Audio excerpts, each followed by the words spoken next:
ధనుర్మాసం విశిష్టత.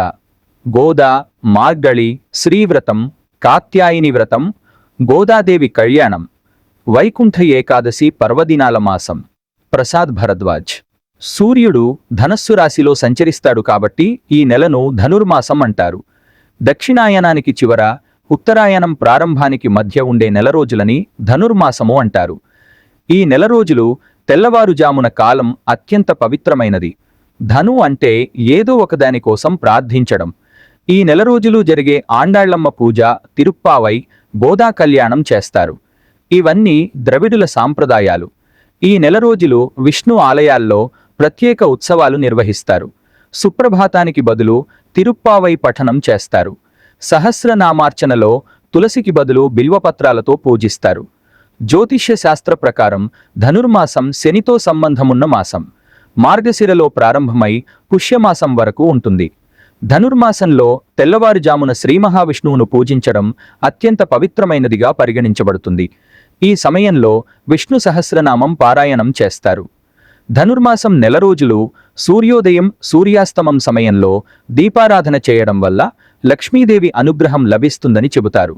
వైష్ణవ ఆలయాల్లో ఉదయం అర్చనలు చేసి నివేదనలు సమర్పించి వాటిని పిల్లలకు పంచుతారు.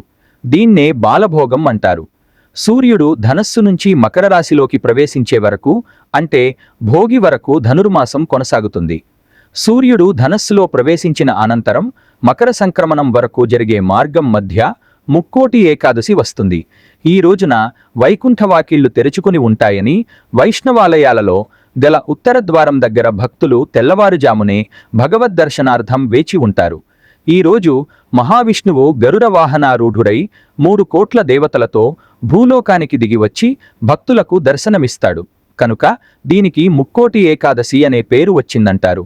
ఈ ఒక్క ఏకాదశి 3 కోట్ల ఏకాదశులతో సమమైన పవిత్రతను సంతరించుకున్నందువల్ల దీన్ని ముక్కోటి ఏకాదశి అంటారని కూడా చెబుతారు. ముక్కోటి ఏకాదశి నాడే హాలాహలం, అమృతం రెండూ పుట్టాయి. ఈ రోజునే శివుడు హాలాహలం మింగాడు. మహాభారత యుద్ధంలో భగవద్గీతను కృష్ణుడు అర్జునునికి ఇదే రోజున ఉపదేశించాడని విశ్వాసం ఉంది. ధనుర్మాసం సాధారణంగా దైవికమైన, పవిత్రమైన కార్యక్రమాలను తప్ప మరేదీ నిర్వహించకూడదని పండితులు చెబుతున్నారు. డిసెంబర్ మధ్యలో ప్రారంభమవుతుంది. ఈ మాసాన్ని సాధారణంగా పూజామాసంగా పరిగణిస్తారు. ఈ నెలలో ఆస్తుల కొనుగోలు, క్రొత్త గృహప్రవేశం, నిశ్చితార్థం, వివాహం వంటి ఇతర కార్యకలాపాలు నిర్వహించకూడదు. ఈ షరతులన్నీ మాసం పూర్తిగా భగవంతుని ఆరాధనకే అంకితం కావడానికేనని ఆధ్యాత్మిక పండితులు అంటున్నారు.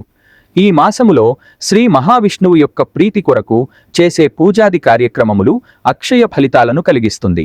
సూర్యోదయానికి ముందే శ్రీ మహావిష్ణువును తులసితో పూజించి పెసలతో చేసిన పొంగలిని స్వామికి నివేదిస్తే సకల దోషాలు పోతాయని ప్రతీతి.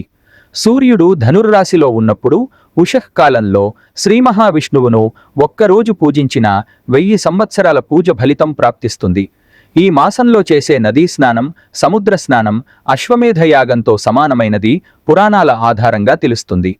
ధనుర్మాసం మొత్తం బ్రాహ్మీ ముహూర్తంలో నిద్రలేచి స్నానాలు ముగించుకొని వేకువజామున పూజలు ప్రారంభించి సూర్యోదయానికి ముందే పూజలను ముగిస్తారు.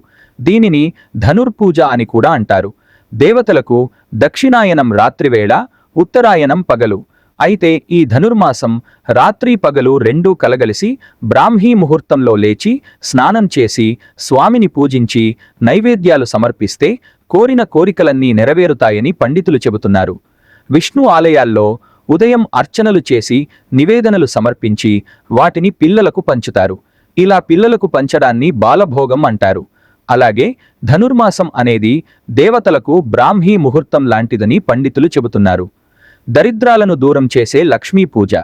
పవిత్రమైన ధనుర్మాసంలో ఉదయం, సాయంత్రం క్రమం తప్పకుండా దీపారాధన చేయడం వల్ల లక్ష్మీదేవి అనుగ్రహంతో సకల దరిద్రాలన్నీ దూరమవుతాయని విశ్వాసం.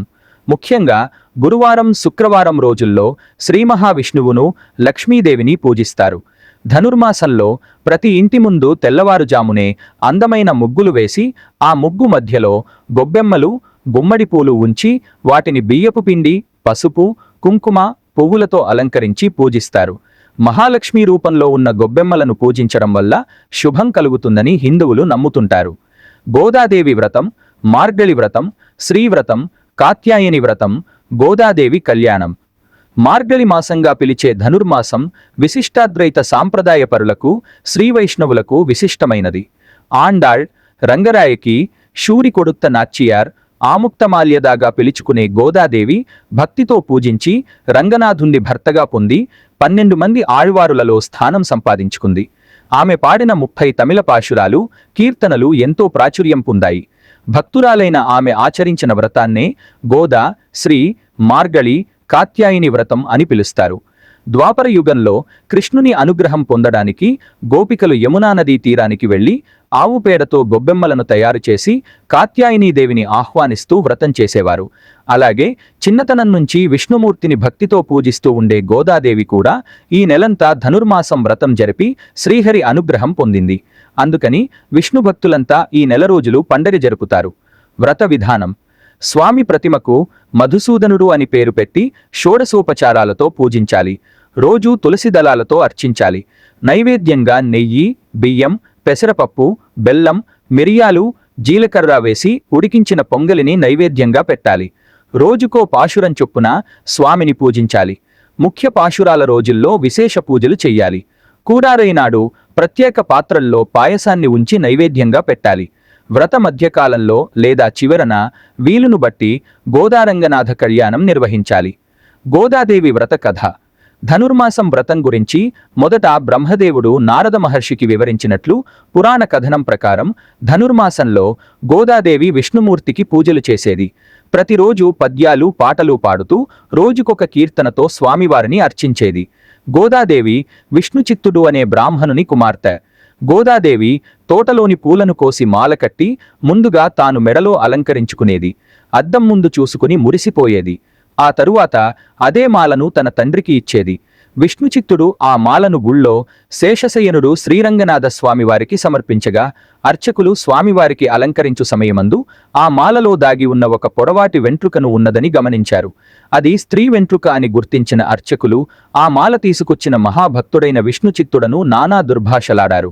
అక్కడి నుంచి సరాసరి ఇంటికి వెళ్లిన విష్ణుచిత్తుడికి అక్కడ మాలను అలంకరించుకుని స్వామివారితో మాట్లాడుతున్న కుమార్తెను చూసి ఆగ్రహంతో రగిలిపోయెను. వెంటనే కత్తి తీసుకుని చంపబోగా గోదాదేవి తన ప్రేమ వృత్తాంతము తెలిపెను. తన కూతురి మాటలు విశ్వసించక ఆమెను చంపబోగా స్వామి ప్రత్యక్షమై తనకు గోదాదేవి ధరించిన మాలలే ఇష్టమని సమక్షంలో శ్రీరంగనాథ స్వామి గోదాదేవిని వివాహమాడాడు. ఇలా మానవ స్త్రీ సాక్షాత్తు దేవుణ్ణి తన భక్తి శ్రద్ధలతో మెప్పించి చివరకు వివాహం చేసుకుంది. నాటి నుండి గోదాదేవిని ఆండాళ్గా పిలుస్తారు. ధనుర్మాసం వ్రతం గురించి బ్రహ్మాండ, ఆదిత్య పురాణాల్లో, భాగవతం, నారాయణ సంహితల్లోనూ కనిపిస్తుంది. అవివాహితులు మంచి కోరికలు ఉన్నవారు తిరుప్పావై పారాయణం చేయడం వల్ల అవి ఫలిస్తాయని భావిస్తారు. గోదాదేవి శ్రీరంగనాథుల కళ్యాణం పరమ విశిష్టం. గోదా కళ్యాణం అంటే గోదాదేవి శ్రీరంగనాథ స్వామివారి వివాహం ధనుర్మాసం సమయంలో నిర్వహించబడే అతి ముఖ్యమైన ఆచారం. సాధారణంగా శ్రీ గోదాదేవి మరియు శ్రీ రంగనాథ స్వామివారి వివాహం ధనుర్మాసం చివరి రోజున జరుగుతుంది. శ్రీ మహావిష్ణువు వారి ఆజ్ఞ మేరకు సాక్షాత్తు శ్రీ మహాలక్ష్మి భూలోకంలో గోదాదేవిగా అవతరించారని చెబుతారు. ధనుర్మాస వ్రతాన్ని ఆచరించేవారు గోదాదేవి, శ్రీకృష్ణుడు లేదా శ్రీ రంగనాథ స్వామిని పూజించాలి. తిరుప్పావై పాశురాలను రోజుకొకటి గానం చెయ్యాలి.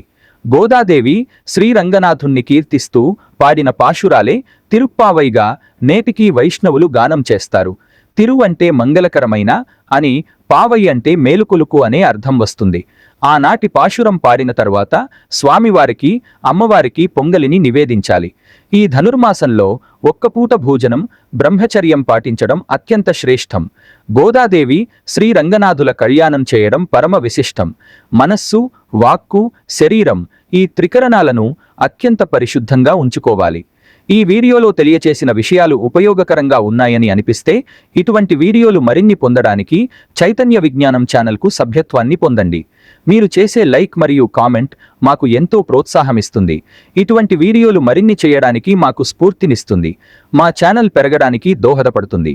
తప్పకుండా లైక్ చేయండి, కామెంట్ చేయండి మరియు షేర్ చేయండి. జై గురుదేవ్. శుభమస్తు. స్వస్తి. ప్రసాద్ భరద్వాజ్.